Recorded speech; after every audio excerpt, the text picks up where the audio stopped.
Boa noite. Hoje, dia 23 de junho de 2015, a JD tem a honra de receber o professor Sérgio Salomão Checaira, professor titular da Faculdade de Direito da Universidade de São Paulo. Vai falar conosco sobre, dentre outros temas, a questão da redução da maioridade penal. Obrigado, professor. Obrigado a vocês pelo convite. É um prazer estar aqui na JD. Eu estou conhecendo hoje aqui as instalações da JD, fiquei muito feliz com o convite.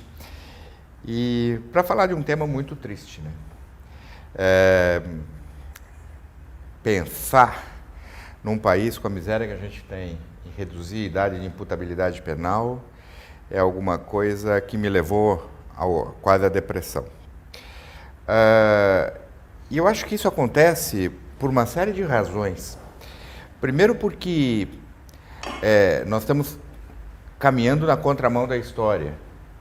Na sociedade que a gente vive hoje, uma sociedade líquida, sem parâmetros de solidez, aquilo que o Marx, na Antiguidade, depois o Marshall Berman, no seu livro Tudo que é Sólido Esmancha no Ar, falava da solidez dos valores que estão se liquefazendo.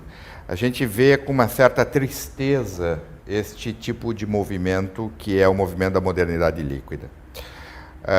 Eu tenho tido contato com esse sociólogo polonês, que é o Bauman, e que fala da perda da certeza que a gente tem por uma série de valores, né? A certeza nas relações de emprego, nas relações laborais, a certeza que a gente tem nas relações humanas. E até um dos livros do Bauman é o Amor Líquido, né? Quer dizer, até a liquidez das incertezas nas relações de amor que a gente tem na vida contemporânea.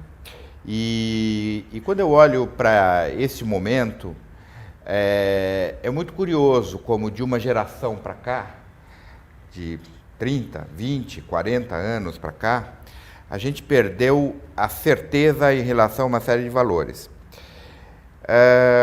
No século XIX era comum um rapaz de 16 anos ser chefe de família. Eu, na minha geração, não sou tão velho assim, mas na minha geração, aos 23 anos, eu, junto com a minha companheira, a gente vivia juntos, a gente se sustentava sem dependência de pai, sem dependência de ninguém, com 23 anos de idade. E hoje, cada vez mais, a gente vê uma entrada dessa juventude tardiamente na definição da vida. O adolescente, no fundo, é o cara que tem um tamanho de grandão, mas ele não se contém no corpo e ele tem uma idade sociológica muito menor do que a sua idade biológica. E cada vez mais a gente nota o retardamento da entrada dessas pessoas na vida pública. Não é incomum a pessoa concluir o curso de Direito, por exemplo, já que nós somos da área do Direito, com seus 22, 23 anos, não é? E aí ele quer fazer um concurso público que lhe dê estabilidade. Aí ele vai ter que fazer um concurso para magistratura, ele vai ter que esperar 3 anos, ele vai demorar, às vezes, 3, 4, 5 anos para entrar no concurso, que é o concurso almejado, e ele retarda a sua existência numa esfera pública até 25, 26, 27, 8 anos, às vezes até 30 anos. Então, a gente tem um retardamento da idade adulta na maior parte dos países da Europa, por exemplo. É interessante que na Europa, eles, ao contrário do que nós fazemos aqui, eles concebem a ideia de, ao lado da juventude, né, da adolescência, ter a ideia do jovem adulto. Isto é, aquela pessoa que, não obstante ter 18 anos, não obstante ser maior de idade, ter condições de compreender o caráter ilícito do eventual fato que venha a praticar, ele tenha o reconhecimento da sociedade que aquela pessoa ela não tem as mesmas características de um adulto que se mantém. Por isso é muito curioso, né? Quer dizer, a Europa oferece, na maior parte dos países, oferece uma vantagem para aquele jovem infrator, ainda que ele seja considerado imputável, mas ele tem uma diminuição da pena de 1 a 2/3, conforme o país, até 25 anos. E é curioso como, na contramão deste movimento, nós, no Brasil, queremos reduzir a idade de imputabilidade penal.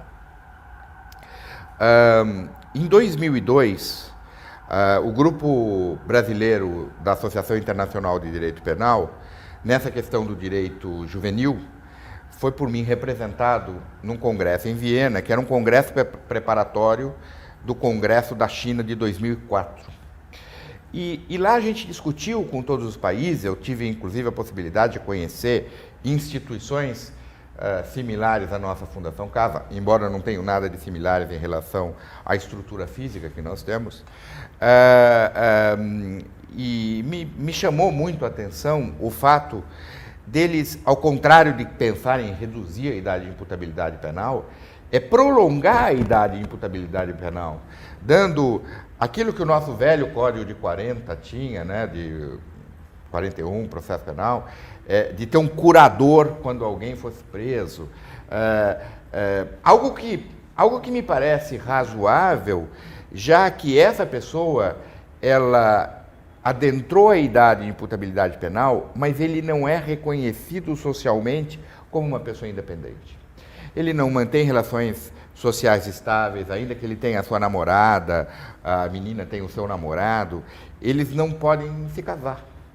Isso foi de uma perversidade muito grande, porque a crise que se abateu em 2008 na Europa, principalmente, né, naquele estado de bem-estar social, muitos casais, jovens casais, o marido perdeu o emprego, a esposa perdeu o emprego, os jovens ambos perderam os empregos e voltaram para a casa dos seus pais.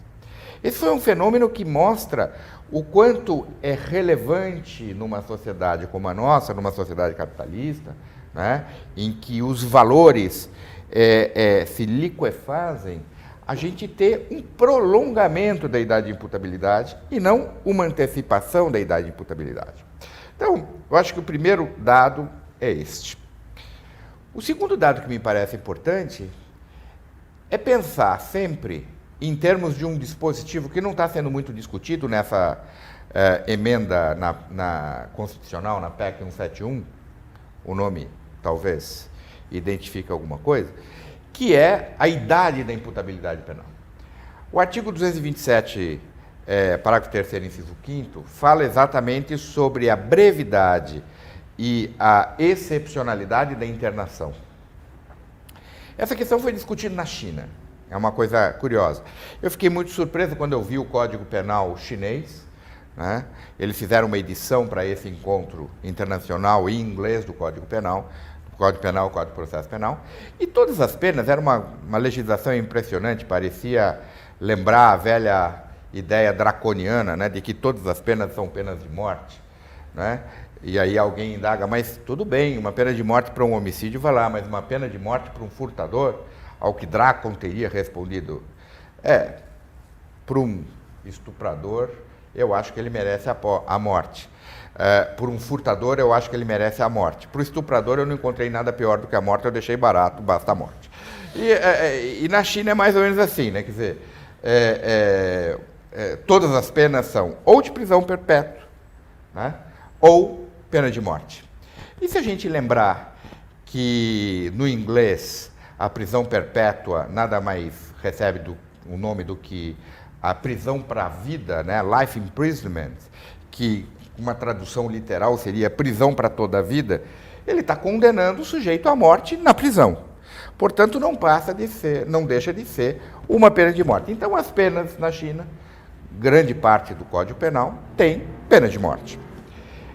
E isso existia até 2004 para os adolescentes em conflito com a lei. E aí, num esforço muito grande, um esforço diplomático da ONU, etc., esse seminário foi feito na China exatamente para tentar dissuadir os chineses da pena de larga duração, sabendo todos os problemas que uma pena de larga duração tem para qualquer pessoa e quanto mais para um adolescente. E aí, depois de muita discussão, nós arrancamos dos chineses um compromisso de que a máxima pena para um adolescente em conflito com a lei seria de 15 anos. Né? Adotando um princípio que era o princípio da brevidade, né? Brevidade aos olhos chineses, né? Que sempre a pena era perpétua, então 15 anos era uma grande conquista.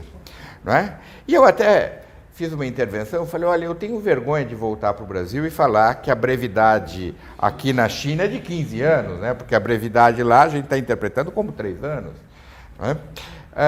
Mas, enfim, foi aprovada essa moção, as resoluções foram publicadas depois da Revista Brasileira de Ciências Criminais, o que mostra que até a China defendia 15 anos. E quando foi minha surpresa, que numa das muitas emendas, e numa das muitas propostas, uma delas, salvo engano, de um senador tucano, era de que nós tivéssemos uma ampliação da internação até 10 anos. Né? Quer dizer, quase uma punição chinesa. Né? E lembrando que é uma punição chinesa numa prisão brasileira. Os jornais de hoje noticiam que nós estamos com 107 mil presos, que nós fomos alçados a um patamar de encarceramento de 300 presos por 100 mil habitantes. O Estado de São Paulo está em 497, ou seja, quase 500 presos, né? Portanto, pune 80% mais do que o próprio Brasil, o que é uma coisa muito significativa, não é? Quer dizer, ter uma punição que é quase o dobro da punição brasileira, que já é grande, mais do que ser grande, é crescente. E a gente imagina, onde a gente vai colocar, em sendo aprovada essa emenda, as pessoas que vão ser alcançadas de 16 a 18 anos pela redução da idade de imputabilidade penal. Nós vamos colocar nesse cárcere que não existe. Não é? Então, isso causa um pouco de preocupação, porque os principais países do mundo encarceradores, a começar pelos Estados Unidos, que é o país da liberdade, porém que mais encarcera, não é? Que chegou ao pico de 2,5 milhões de encarcerados, reduziu para 2,2 milhões. E tem uma política pública efetiva neste momento, que é uma política de certa tolerância com as drogas, a adotar em muitos estados,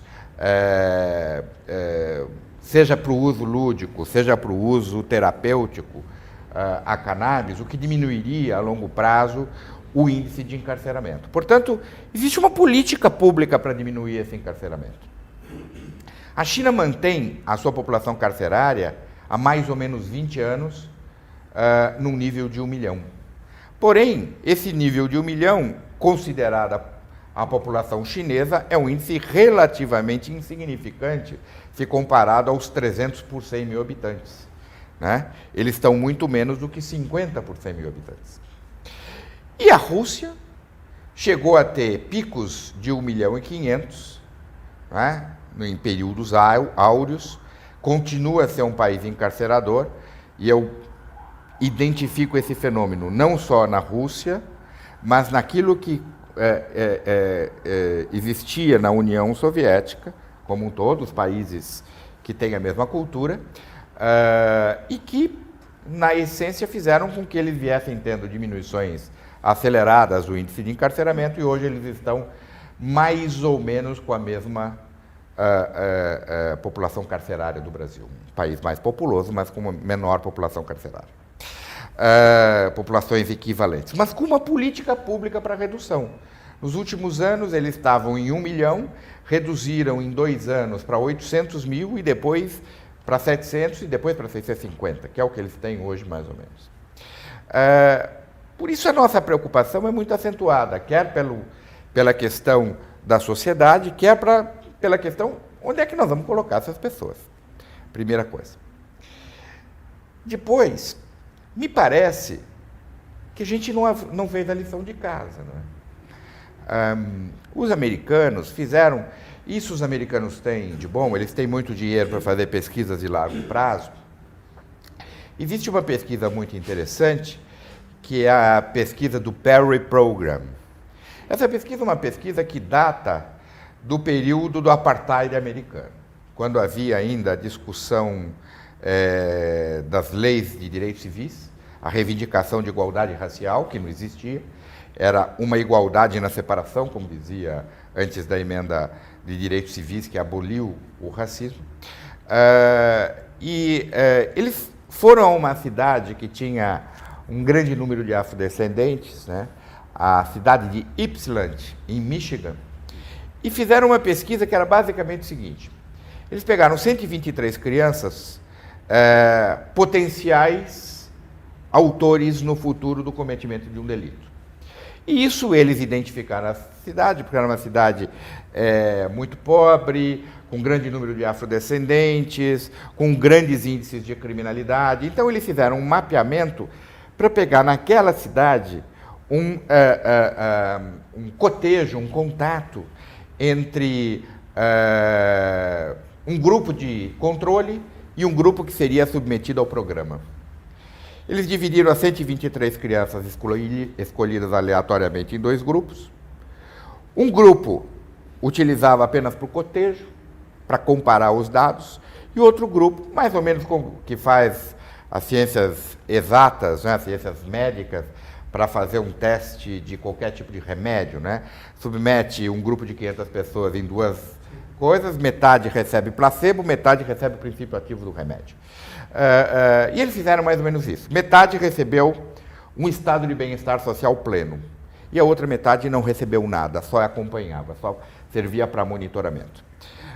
Esse estado de bem-estar social pleno não corrigia a riqueza ou a pobreza daquelas pessoas.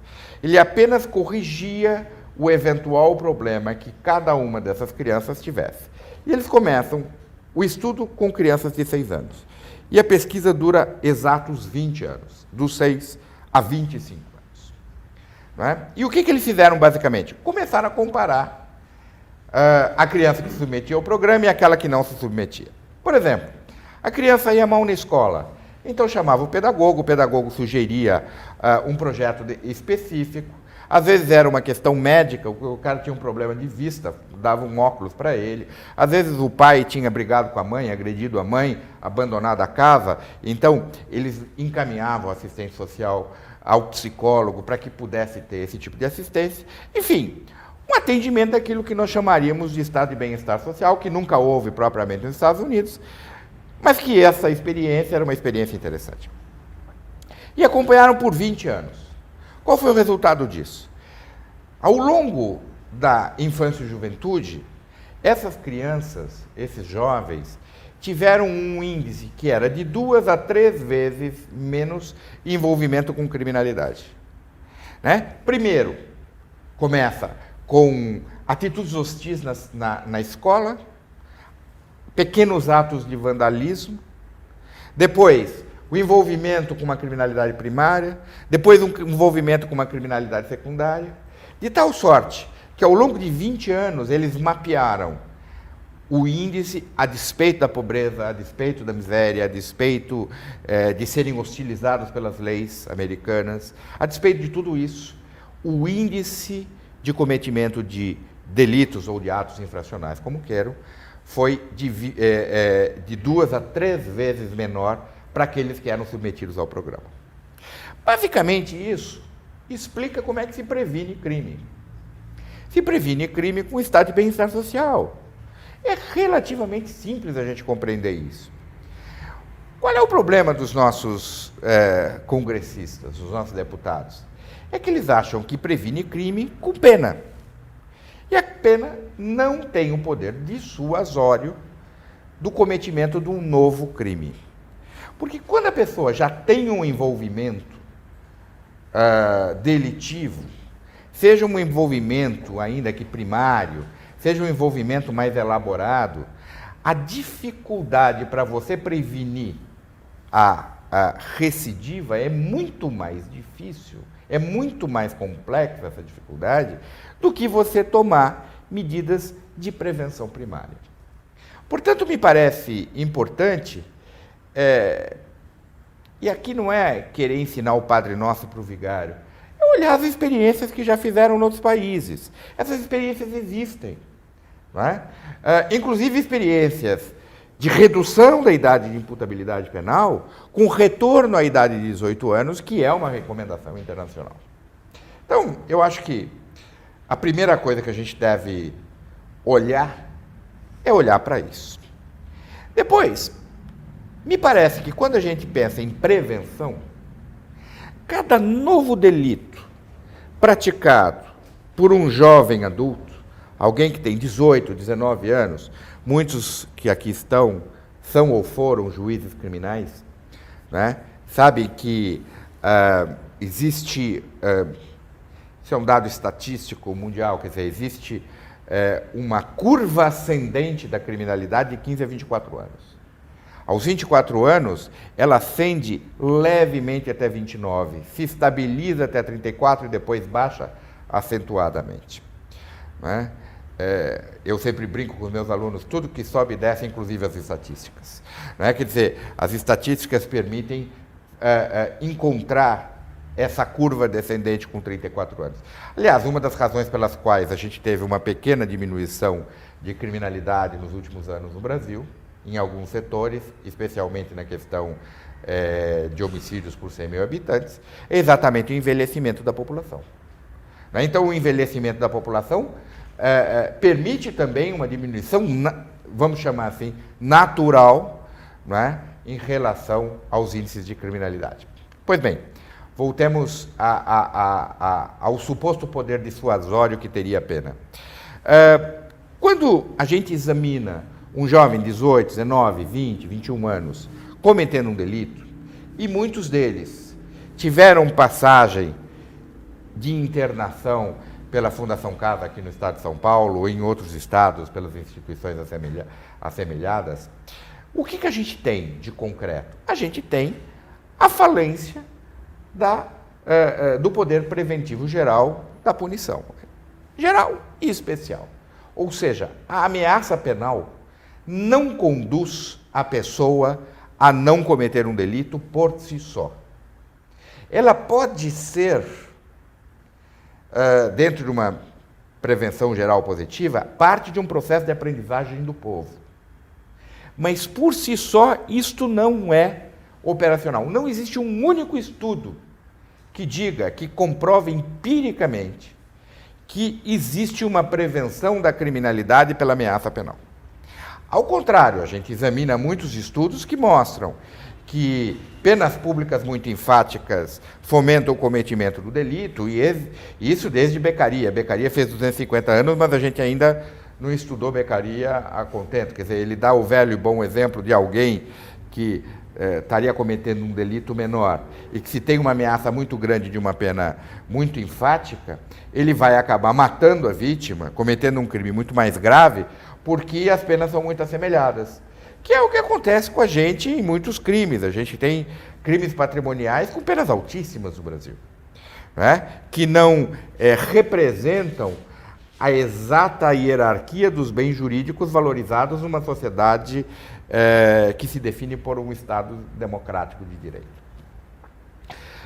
Pois bem, o segundo dado que me parece importante, então, uma vez eliminado esse poder dissuasório da pena, né, é tentar entender, a meu juízo isso é importante, tentar entender qual é esse mecanismo que a pena traduz. O que faz a pena?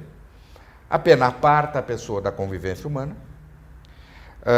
Quanto mais a pessoa está afastada da convivência humana, mais ela terá dificuldades para se reinserir socialmente. E ter dificuldade para inserir-se socialmente significa não acompanhar numa sociedade, por exemplo, toda digital, as evoluções da informática. Nós que somos de uma geração que pegamos o carburador nos veículos e a máquina de escrever nos fóruns, A gente sabe muito bem a dificuldade que tem da gente acompanhar esta violenta escalada digital, né? Quer dizer, você sempre tem que se adequar a determinado... Imagine agora alguém que fica 5, 10, 15, quiçá 30 anos encarcerado, sem acesso à informática, como é o caso da maior parte dos nossos presídios, né? Porque se entende que ele não pode ter contato, especialmente com a internet. O que vai acontecer? Esse cara passa a ser um analfabeto digital e não terá condições de concorrer com pessoas que foram alfabetizadas digitalmente. Então, a consequência natural disso tudo é ele não ter condições de concorrer numa sociedade que já vulgariza os salários, né? Solapa direitos trabalhistas consagrados desde o tempo da Revolução Industrial, né? Quer dizer, desde os tempos do movimento cartista, dos movimentos ingleses, das trade unions, né? Dos sindicatos, etc. Então, a gente tem que compreender o significado de encarcerar uma pessoa. Quando eu encarcero uma pessoa, eu acentuo a disparidade social. E isso, como política pública de Estado, é inconstitucional. A gente tem que, talvez, trabalhar com aquilo que a Constituição prevê. Porque se a nossa Constituição prevê a erradicação da pobreza, num dos seus artigos inaugurais, né, e a diferenciação e a eliminação das diferenças dos estados e das regiões do país, a gente tem que compreender que a gente não pode estabelecer uma política de Estado que é uma política que favorece a acentuação da pobreza. Nós estamos, ao fazer isso, ao ampliar o espaço de internação, a gente está acentuando a pobreza a longo prazo. E isso tem que ser argumentado. Então, não é só a discussão do artigo 228 de uma forma específica. Esse artigo 228 ele tem que ser inserido dentro de um contexto macro-sociológico que nos permita compreender como é que funciona esse mecanismo. Acentuar a pobreza é inconstitucional, porque esse é o objetivo do Estado democrático, qual seja, erradicar a pobreza. Né? E a gente está acentuando a pobreza quando a gente pensa em ampliar o espaço de internação. E me permita dizer, isso aqui é um eufemismo, né? Porque internação nada mais é do que um regime fechado, né? Do adulto, assim como a medida socioeducativa tem muito mais de pena do que de socioeducação. Né? Não por outra razão, eu me filio a uma corrente de pensamento que pretende trazer para a infância e juventude os direitos e garantias individuais consagrados no direito penal de adultos. A minha concepção é que o direito criado, este subsistema criado pelo Estatuto da Criança e do Adolescente, o tal ECA, é um sistema de direito penal juvenil. Vale dizer, eu tenho que trazer aqueles mecanismos de garantias dos adultos para a juventude em conflito com a lei. Eu, já faz algum tempo, logo que o ECA nasceu, uma vez eu impetrei um habeas corpus porque uma medida cautelar fora decretada em uma linha. Eu dizia, toda decisão tem que ser fundamentada, inclusive aquela que manda para a cadeia, me permita assim dizer, né? O adolescente em conflito com a lei. Muito pouco se fez. Né? Os adolescentes de hoje, que cometem atos infracionais no nosso estado de São Paulo, se voltarem 10, 12 anos atrás, vão encontrar a figura do mesmo governador, do governador Alckmin, que não preveniu lá atrás e que agora está tendo que remediar propondo uma ampliação do tempo de internação. É essa a proposta do governador. Que eu diria, desde logo, das medidas que estão sendo discutidas no Congresso, especialmente na Câmara Federal, é a menos ruim de todas. Né? Mas a gente tem que lembrar que a única coisa que o nosso governador fez é pensar em tratar o adolescente em conflito com a lei como se ele estivesse em casa. E aí criou uma mudança de nome de FEBEM para Fundação Casa. É a grande modificação que foi feita. No mais, me permitam dizer, as sucessivas rebeliões que ainda acontecem, as tentativas de fuga, tentativas de evasão, as agressões sistemáticas, estão a demonstrar que, na essência, muito pouco evoluiu-se da antiga FEBEM, da Fundação de Bem-Estar do Menor. As emendas. Bom, a emenda de redução da idade de imputabilidade penal, embora flagrantemente inconstitucional, porque fere cláusulas pétreas, ela faria sentido se fosse uma emenda que reduz a capacidade de intelecção de todos os adolescentes no período de 16 a 18 anos por igual. Mas uma que só pressupõe a capacidade de intelecção para quem comete crimes hediondos ou crimes assemelhados é verdadeiramente uma aberração sob a ótica da lógica jurídica. Não é? Imaginemos o seguinte exemplo. Eu pretendo praticar um roubo, artigo 157 do Código. Diz a lei, roubo você entende o que está fazendo. Não é? Ou melhor, não entende porque você tem 16 anos, você não sabe o que está fazendo.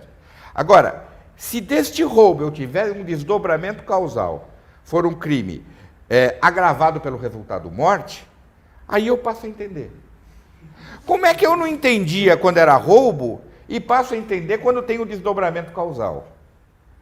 Quer dizer, se o crime é agravado pelo resultado, né, aspas, préterintencional, além da intenção. Quer dizer, como é que eu posso entender uma coisa que eu não entendia minutos antes?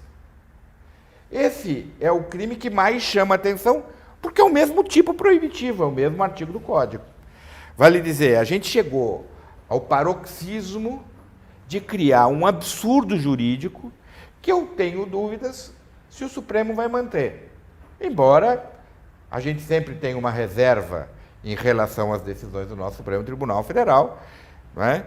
Que nem sempre toma atitudes, digamos assim, coerentes com os valores dogmáticos mais tradicionais. Lembrar que a declaração de inconstitucionalidade da Lei de Crimes Hediondos demorou quase 18 anos para ser feita no Supremo Tribunal Federal. Ou seja, 18 anos sem qualquer provocação ao Supremo, não é? Quase 18 anos depois, né, uma idade para gerar um filho, colocar ele em idade adulta, ele conseguiu identificar aquilo que já em 1990, na lei, quando advém da Lei 8.072, já identificava, que era o absurdo da inconstitucionalidade de você permitir que fosse concedido um livramento constitucional, mas não uma progressão de regime. Quer dizer, se concediu mais, que era soltar o réu, e não se concediu menos, que era permitir a progressão do interno. Então, a gente pode confiar nas nossas instituições e em que medida? Me parece que não. Ainda que, recentemente, o Supremo tenha mudado essa feição, não sei se para melhor, não é? Reconheço que eu fico com uma preocupação muito grande em confiar que o Supremo declararia inconstitucional uma eventual emenda constitucional dessa natureza. Eu tenho minhas reservas. Até porque alguns dos ministros já, em tese, anteciparam que o artigo 228 não seria cláusula pétrea. Mas não é só o artigo 228. É tudo o que contorna e envolve a questão da idade de responsabilidade penal na nossa juventude. Então, essa proposta me parece um pouco, digamos assim, problemática. No afã de evitar essa concessão, essa mudança constitucional, muitos tomaram a iniciativa de negociarem com aqueles que não estão alcançados pelas políticas evangélicas, pelas influências da bancada da bala, etc. Negociar com pessoas mais lúcidas, dos partidos mais conservadores, né? Uma proposta alternativa, que seria a ampliação da medida de internação, que seria fundamentalmente entregar os anéis para não entregar os dedos. Primeira coisa, uma crítica que eu sempre tive ao ECA, né, expressei isso por escrito, etc., é que o ECA equipara coisas que não podem ser equiparáveis.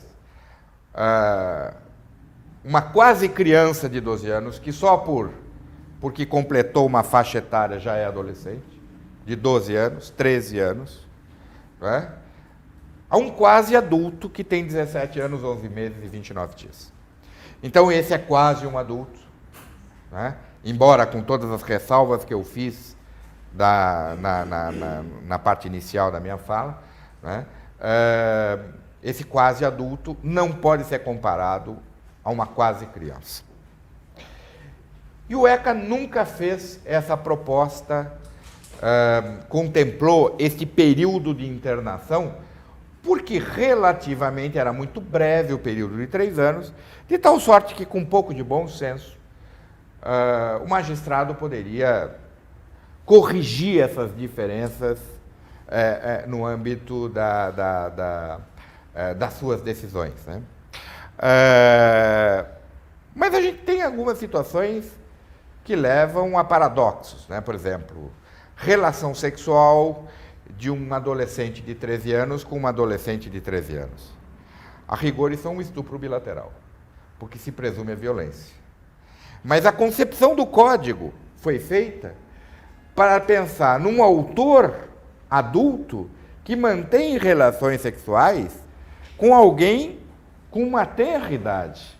Então, aí faria sentido a disparidade etária a justificar a presunção de violência desse ato, porque é cada vez mais comum o início da vida sexual cada vez mais cedo.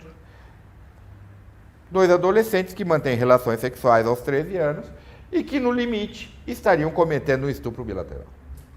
E outros crimes que não são funcionais quando a gente olha para o Estatuto da Criança e do Adolescente, por exemplo. Não é funcional o crime de corrupção de menores, não é? Especialmente que você pode imaginar um adolescente de 14 anos que vende drogas a um adolescente de 17, que dentro da perspectiva dele, autor desse fato, o comprador da droga é mais velho do que ele, é maior do que ele, para usar uma linguagem mais tradicional. Como é que a gente pode falar que ele cometeu o crime de corrupção de menores? E eu já vi isso acontecer, né? Gente ser processada por corrupção de menores, ambos sendo menores, né?